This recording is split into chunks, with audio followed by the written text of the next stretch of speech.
Good morning, you're watching Newsx with me, Devika Chopra. We begin with some breaking news coming in. Reports have stated that Lashkartos co-founder Amir Hamza has been hospitalized in Lahore. Sources state that Hamza was found critically injured at his house and had to be admitted to a military hospital under the ISI security cover. Reports have come in just 3 days after another LET operative and recruiter Saifullah Khalid was shot by unidentified gunmen in Pakistan's Sindh province. Meanwhile, Amir Hamza, who was declared a global terrorist by the United States in 2012, is one of the top ideologues of the terror organization.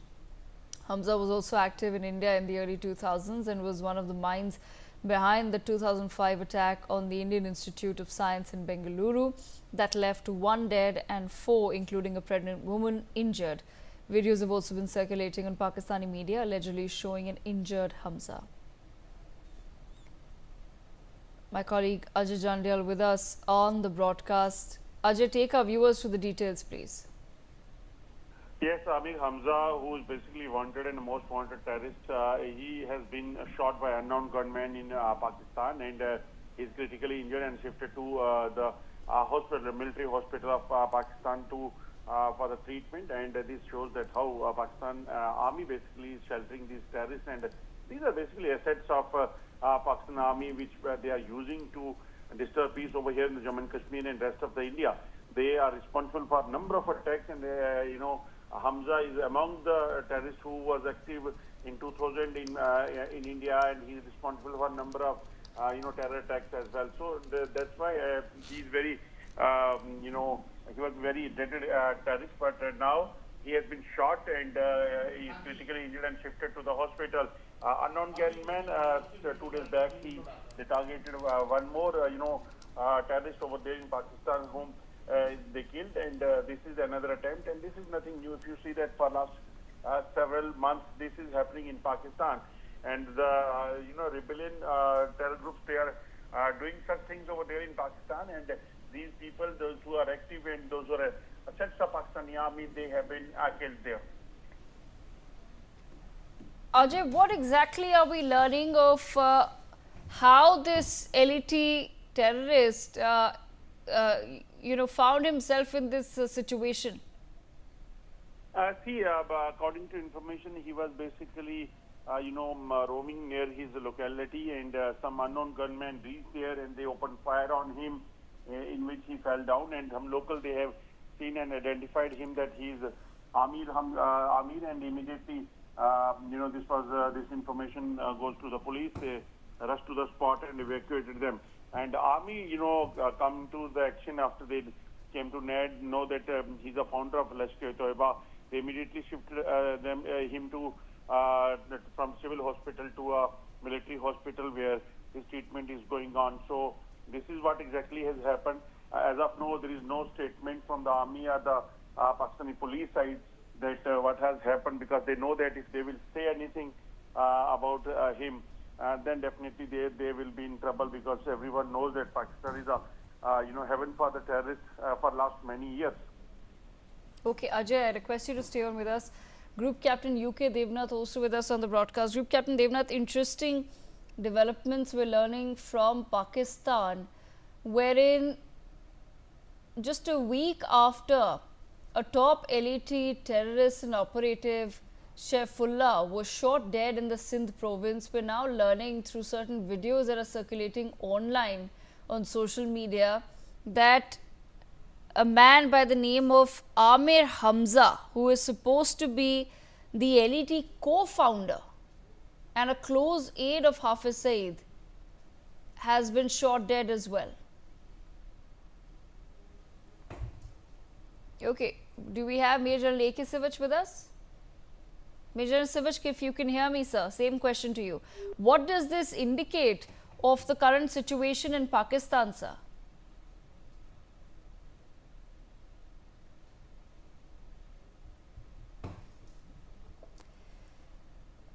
Meanwhile, Ajay, more news coming in. Information has come to light revealing that the BSF has destroyed 7 posts. Moving on.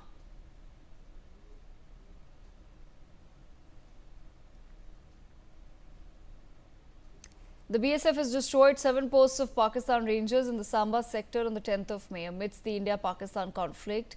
Danda, Tipu, Mumtaz, Shoket, Lahiri, Kala, Chakbura and Bajala Gujran posts have been destroyed by the BSF. There were reportedly 20 casualties on the Pakistani side in BSF's retaliation in Jammu and Kashmir's Samba sector. Meanwhile, 12 terrorists were killed in launch pads near the Pakistan Rangers post and 5 terrorist guides were also eliminated in the BSF strikes. Ajay, take our viewers through the details, please. Yes, BSF was among the forces, those who were retaliating to the Pakistanis in nefarious design of disturbing peace over here when terror block pads across the line of control and across the international border was destroyed by the Indian forces. Pakistani army resorted to unprovoked firing on the civilian area and BSF started retaliating. And during that retaliation, they have neutralized, about 20, people over there. Those who are, those who are sitting there in the Pakistani army position. Sources are saying that in Dhanda, Tipu, Mumtaz, Shokat and Lahiri Kala, Chakpura and Bajala, Gujran. These are the posts of Pakistani Rangers and the army that was destroyed. And among the 20 casualties, 3 were Pakistani army personnel, 12 terrorists and 5 guides, those who basically were helping these terrorists to, move from one location and help them to infiltrate to this side. So this is what exactly has happened on 10th of May when BSF retaliated very effectively, and it was ensured that Pakistan's nefarious design of pushing in terrorists and disturbing peace over here, that will be foiled. Okay, Ajay, thank you so much for joining us on the broadcast with those details. Meanwhile, let's go back to the previous story if our guests are back with us. Ladies and gentlemen, we've just informed you that we have learned yesterday Lashkar-e-Toiba co-founder and senior leader Amir Hamza has been mysteriously injured in his home in Lahore. Amir Hamza is a close ally of Hafiz Saeed and Abdul Rahman Mak. These visuals, we don't have a way to verify them, but these visuals have come on social media, wherein you can see a man who looks exactly like Amir Hamza injured and a doctor catering to him at a hospital in Lahore. With me, Group Captain UK Devnath and Major General A.K. Savach with us this morning. Group Captain Devnath, I want to begin by asking you, sir, last week we heard that a top LET commander, Shaifullah, was shot dead in the Sindh province, and now we're learning that another LET top commander, in fact a co-founder of the LET, close aide of Hafiz Saeed, has been mysteriously injured in Lahore. What does this indicate about the ground situation in Pakistan to you, sir? Devika, you can hear me? Yes, sir, go ahead. Devika, very mysterious happenings taking place in Pakistan. In fact, about 76 such killings of top terrorists have taken place in Pakistan in last 2 years.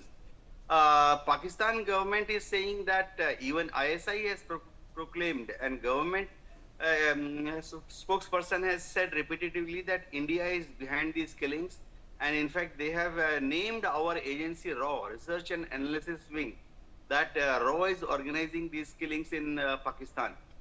But fact remains that Pakistanis are themselves killing themselves. What exactly happens is one of the two scenarios. One, that slowly as terrorist becomes useless for ISI decides to get rid of him, because ISI is afraid that he may spill the beans any moment. He may tell the media or to his relatives what exactly, who recruited him, who is funding him. So probably ISI tells its agents to get rid of these terrorists. Another thing which is almost 100% truth in Pakistan is all these terrorist groups, they are engaged in drug peddling, they are engaged in human trafficking, smuggling of weapons, and there are continuous territorial wars between them for keeping their position dominant in a particular geographical territory. Say beyond the road, that side will be his territory, this side of the road will be my territory. So whenever by mistake or by design they ingress into each other's territory, these gang wars, they escalate and they kill each other. So most probably these killings are part of this inter-gang rivalries taking place in Pakistan. Yes. So stay on with me, Major A.K. Sivach. I want your thoughts on the same as well, sir. What does this indicate to you about the ground situation in Pakistan? It seems as though after Operation Sindoor, some of the rebel groups in Pakistan have been emboldened in a way to take action against the Pakistan army and terrorists. See, what has happened is that in Pakistan, in last about 2.5 years, there are about 30 terrorists which have been killed. And they all have been killed mysteriously. They have been killed by terrorists which are coming on motorcycle and then killing and going. And Pakistan authorities are not able to arrest anyone. So therefore, it may be looked at this is an internal affair. Those of Pakistan is trying to claim that the RAW is involved in this. But RAW has nothing to do with it. It is the ISI possibly getting them eliminated. The reason is simple. As on today, all these, terrorists have become a liability for Pakistan. Their utility has been already used. Today, they need to be eliminated because if they get into the hands of Indian agencies, then they will spill the beans. So this is one of the main reasons possibly that they have been being eliminated systematically one after the other by ISI itself, and they keep on saying that they have been shot down or they have been mysteriously injured by some unknown gunman. But the fact is, it seemingly looks that it is Pakistan ISI which is getting this thing done. Or there can be inter-gang rivalry that also can't be ruled out, because Safibullah Khalid was also killed just about a week back. So overall, one can say Pakistan is a hub center of terrorism. Anything and everything is possible there. The top 100 terrorists which are there international, 87 are either from Pakistan or they have roots in Pakistan. So Pakistan is basically not a normal state. It is basically a state where terrorism is growing very, very fast. And we have been pointing out this to United Nations when they have given loan to IMF, that Pakistan needs to be put as a terrorist state rather than giving a loan, because Pakistan is an epicenter of terror. Absolutely. Major A.K. Sivach, thank you so much for joining us on the broadcast with that perspectives. Meanwhile, in more breaking news coming in. The multi-party delegations will begin their diplomatic outreach missions today, with Shiv Sena MP Shrikant Shinde's delegations set to depart shortly. Meanwhile, JDU MP Sanjay Kumar Jha and DMK MP Kanimoy Karunanidhi's delegations will depart tomorrow on the 22nd of May. The MEA held individual meetings with the delegations to brief them ahead of their visit, with meetings reportedly ongoing currently as well. Now, the full schedule of the team has been revealed. MP Shrikant Shinde's delegation will leave today for the UAE before travelling to Congo on the 24th, Sierra Leone on the 28th and Liberia on the 31st. Brian, what further can you share with us? Devika, clearly, as part of this major diplomatic campaign that was launched in the aftermath of Operation Indian Parliament in and there was a high-level meeting that was going on itself. Clearly, the group 3 that consists of JDU MP, Sanjay Kumar Jha, this delegation will be from the government itself. The itinerary will include where the tomorrow is going to Japan, then the 24th country, Republic of Korea, 27th will be Singapore, 30th Indonesia, and 31st Malaysia itself. Clearly, another very important outreach will be happening starting from today itself. That should be tasked with the outreach in West Asia and Africa. Now, the delegation will start from today itself, and it will be led by Chief Minister M.K. Shrikant Shinde. Clearly, also from today, we will be going to the Arab Emirates. From there, probably 24th, Democratic Republic of Congo. Then on May 20th, there will be Sierra Leone, and then May 31st will be Liberia. And this group 4, which will include many MPs, that is Mohammed Bashir, former diplomat Susan Chinoy will also be there. There's another delegation that will be led by DMK MP Kanimoy Karunanidhi also, that is the group 6. They will be focused on visit Europe and Russia. The team is also engaging with strategic partners across the country as well. The itinerary will start again from tomorrow itself. They will be first visiting to Russia, that is tomorrow. Then May 25th will be Slovenia. Then May 27th will be again going to Greece. Then 29th will be Latvia and 31st will be Spain itself. Now, very importantly, these delegations also supported by civil diplomats also that will include Sanjeev Puri also, Javed Ashram also, and clearly also the guest list also of this seven all-party delegation that comprising of 9 members rather, which also includes 31 leaders will be starting from today. And they will be also having 8 retired diplomats that Javed Ashram is there, Manjeet Puri is there, Lashkartos is there also. And they will be presenting with 25 countries also, including current and incoming members of the United Nations Security Council as well as strategic influential nation itself. Okay, Brian, stay on with us. The schedules of the other 2 delegations set to leave tomorrow have also been shared. JDU MP Sanjay Kumar Jha's delegation will leave for Japan tomorrow.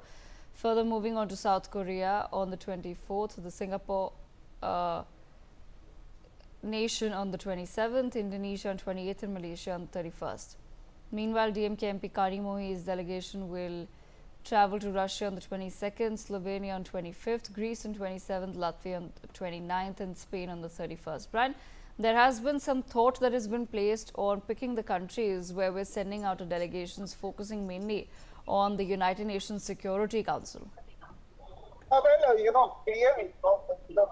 like we mentioned itself, this visit will be a part of a broader mission to present a unified Indian stance on this Pakistan-sponsored terrorism to key global stakeholders as well, and very strategically itself.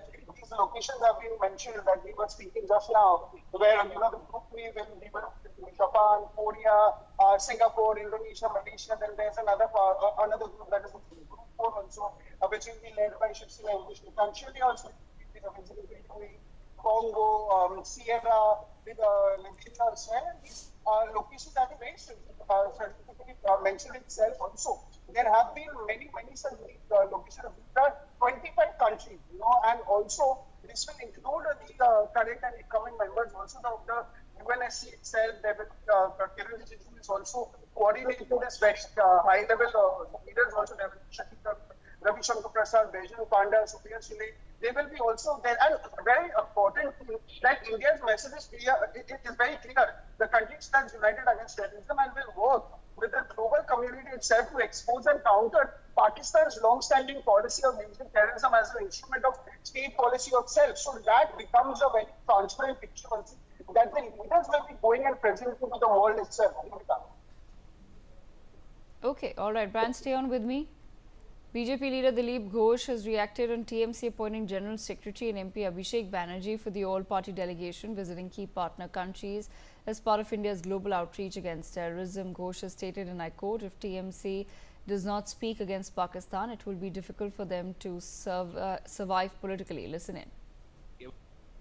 अच्छा है, कम से कम TMC इसको boycott करने जा रहा था, लेकिन इस देश की जनता की जो प्रेशर है पाकिस्तान का खिलाफ जैसा जनमत बना है देश भर में, टीएमसी देखा अगर पाकिस्तान के खिलाफ नहीं बोलेंगे तो हमें राजनीति करना मुश्किल है। केवल मुस्लिम वोट की तरफ देखते हुए इस प्रकार स्टेप लेते हैं वो लोग, लेकिन आज मजबूर जाना पड़ा। अच्छा है, देश जब एक साथ लड़ना की तैयार है उस समय रहना चाहिए। मैं ये भी पूछना चाहूँगा कि आप कश्मीर में कोई प्रतिनिधिमंडल भेज रहे हैं कि कहाँ सेल गिरा है, पाकिस्तान का नुकसान हुआ है, लेकिन मुर्शिदाबाद में जो दंगा हुआ है, जो हिंदू का नुकसान हुआ है, घर तोड़ा गया, मंदिर तोड़ा गया है, 2-3 हत्याएं हुई हैं, वहाँ टीएमसी का प्रतिनिधिमंडल क्यों नहीं जाता? क्यों हिंदू का साथ खड़ा होकर नहीं बोलता कि हम आपके साथ हैं, हम आपको देखेंगे?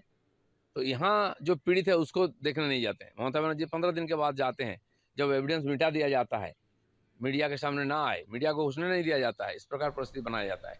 जो पीड़ित जो कैंप में है उनके साथ मिलने नहीं दे देते, मीडिया को छुपाना चाहते हैं और यहाँ से कश्मीर भेज रहे हैं। बंगाल में कश्मीर से भी बुरा हाल है, इसको ध्यान में रखें। In other news, Tamil Nadu government has filed a petition before the Supreme Court against the union government for allegedly withholding funds under the Samagra Shiksha Scheme. Earlier, Chief Minister M.K. Stalin announced that the state will move the Supreme Court against the sender for withholding funds of Rs 2,152 crores meant for Tamil Nadu for the year 2024 to 25 under the scheme. My colleague Raj Kiran joins us on the broadcast. Raj, take our viewers through the details. It seems there's more financial trouble between the centre and the state of Tamil Nadu once again.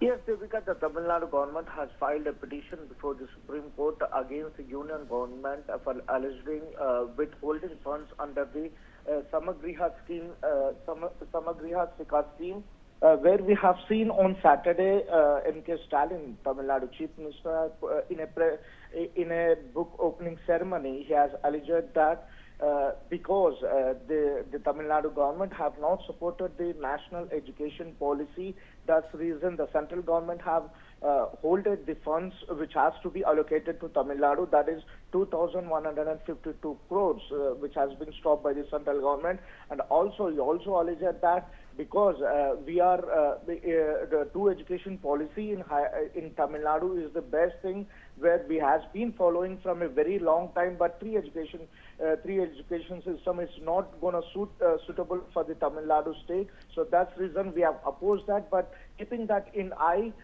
now the central government has holded the 2,152 crores which has to be allocated to Tamil Nadu. This is what M.K. Stalin has said on Saturday, and now he has the Tamil Nadu government has reached to Supreme Court after the petition comes on to the page. What exactly Supreme Court will be telling on this, we have to see.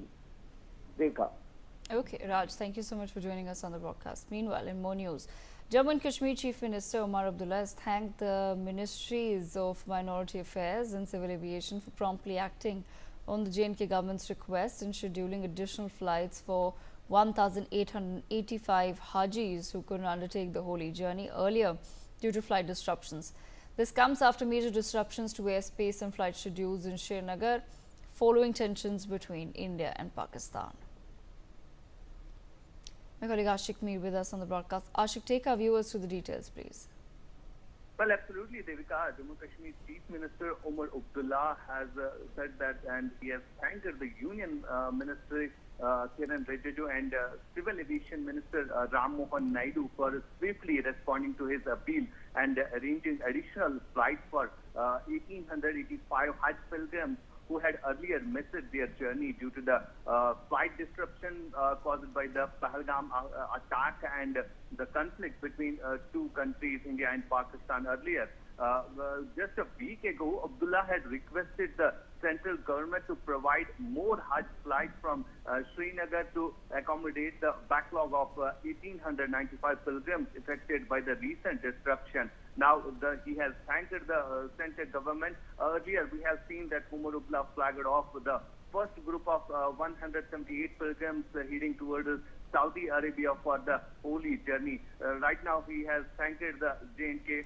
He has thanked the central government for arranging more Hajj flights for those who had earlier missed the journey. Devika. Okay, Ashik, thank you for joining us on the broadcast. Meanwhile, the United States Secretary of State Marco Rubio has reportedly stated that Russia will be slammed with additional sanctions by the United States if it fails to provide a formal proposal outlining its conditions for a ceasefire in the Russia-Ukraine war. Rubio stated in front of the U.S. Senate Foreign Relations Committee that a delay from Russia would show Moscow's real intent to negotiate on the matter. My colleague Aditi Vadwan with us. Okay, Aditya will be joining me shortly on the broadcast to take our viewers through further details. Remember, just 2 days ago, viewers, Donald Trump had made a declaration that Russia is ready to come to the discussion table with Ukraine to find a way out of the 3-year-long war. However, today we're learning that Marco Rubio says there will be further sanctions against Russia if it does not meet the conditions required. Aditya with me on the broadcast. Aditya, take our viewers through the details, please.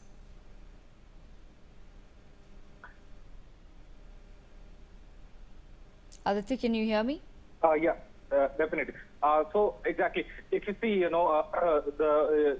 was a talks between the U.S. President Trump and the Russian side, as well as with the Russian side, as well as the Ukrainian side. both the sides the Trump has said that there is a sense of optimism between both the sides that now ultimately the ceasefire will happen between both the sides. But since as far as the Ukrainian president Volodymyr Zelensky is concerned, he says that he still does not trust Russian President Vladimir Putin that he will adhere to all the conditions, whereas Vladimir Putin is of the view that if all the conditions are met, then he will go on with the ceasefire.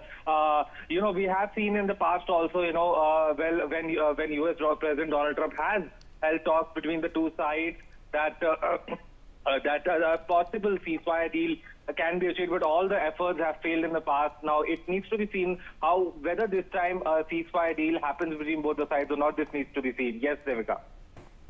Okay, Aditya, thank you so much for joining us on the broadcast with those details. We step into a very short break.